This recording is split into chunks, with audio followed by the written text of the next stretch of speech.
বানৰ সংহাৰৰ পাছত অনাকাংক্ষিত আকালৰ শংকা। শিৱসাগৰ নাজিৰাৰ হাজাৰ হাজাৰ বিঘা পথাৰ হ'ল কৃষি অনুপযোগী।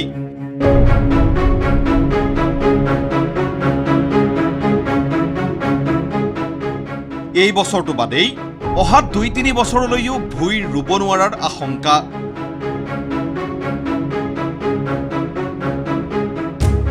পথাৰবোৰ চাওক, ধানৰ সেউজ আচ্ছাদনে চকু জোৰাই থাকিবলগীয়া সময়ত নাজিৰা শিৱসাগৰৰ কৃষি পথাৰত এতিয়া এই দৃশ্য। খেতি পথাৰ নহয়, যেন একোখন খেলপথাৰহে।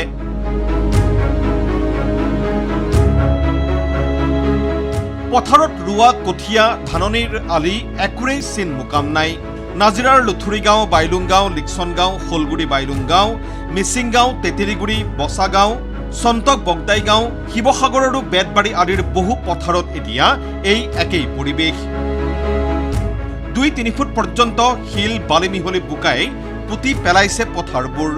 যেন কংক্ৰিটৰ ডাঠ তৰপেহে পুতি পেলাইছে এই পথাৰসমূহ। শাওনৰ ২৬ দিন উকলি যোৱাৰ পাছত এনে পথাৰত এই বছৰ আৰু ধান ৰোৱাটো অসম্ভৱ। আমাৰ 95% আমাৰ ইয়াত কৃষি উপনীত হ'ল। আমাৰ চাকৰি বুলিব আমাৰ গাঁওখনত নাই। এতিয়া যেতিয়া কৃষি খেতিটো নহয়, আমাৰ অলপ যিমানটো কৰিলে আগন্তুক দিন যিটো বৰ ডাঙৰ সমস্যা হ'ব। এতিয়া আকালৰ দিন কৰিব এতিয়া, কাৰণ সকলো খেতি উপনীত হয়। গৰু ছাগলী সকলোখিনি নষ্ট হৈছে। ইয়াত সকলোখিনি আমাৰ শেষ হৈ গ'লে বানপানী। এতিয়া আপোনালোকে ইয়াত অহা বছৰলৈ খেতি হ'ব নাই? অহা বছৰলৈ আমি খেতি হ'ব বুলি আমি নাভাবোৱে। মানে খেতি কেনেকৈ হ'ব, কাৰণ এইবোৰ গোটেই দ হৈ গ'ল। কেৱল এই বছৰেই নহয়, অহা ২-৩ বছৰলৈ বা কোনোখন পথাৰত 4 বছৰ পৰ্যন্ত নহ'ব কৃষি কৰ্ম। গতিকে আকালৰ শংকা কৃষিজীৱিকয়াৰ। অহা বছৰলৈ দ খেতি সম্ভৱ নহ'ব, কাৰণ আৰু ৩-৪ বছৰলৈ তাৰমানে দ খেতি সম্ভৱ নহ'ব। পানীটো নৰ'ব, কাৰণ সমস্যাটো বহুত ডাঙৰ হৈ আমাৰ গৈ আছে, কাৰণ সম্পূৰ্ণ গাঁওখন কৃষিৰ ওপৰত নিৰ্ভৰ। আমি যিধৰণে কৃষকে ভাবিছিলে সেইধৰণে আমাৰ খেতি নহ'ব, যিহেতুকে আমাৰ প্ৰায় 2 ফুটমান পলস পৰিছে। এই বছৰটো নহয়, অহা 3 বছৰলৈকে খেতি হোৱাৰ কোনো সম্ভাৱনা নাই, যিহেতুকে হিউমাছ সৃষ্টি নহ'ব। কৃষক ৰাইজৰ বাবে আন এক সমস্যাৰো সৃষ্টি হৈছে।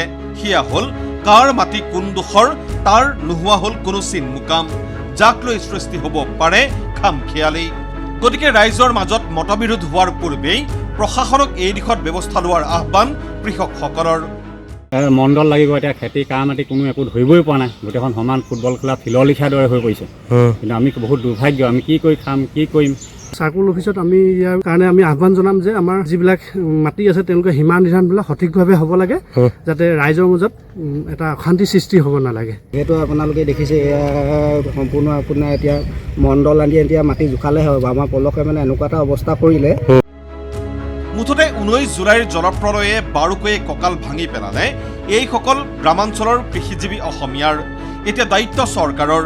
নষ্ট হৈ যোৱা পথাৰসমূহৰ পৰা কংক্ৰিট যেন বোকা মাটি নিষ্কাশন কৰি পথাৰসমূহ পুনৰ কৃষি উপযোগী কৰি তোলাৰ লগতে এক দীঘলীয়া সময় ক্ষতিগ্ৰস্ত কৃষক পৰিয়ালসমূহক জীৱন নিৰ্বাহত সকাহ প্ৰদান কৰাৰ। নাজিৰাৰ পৰা অংশুমান দত্তৰ সহযোগত ব্যুৰো ৰিপৰ্ট ND24।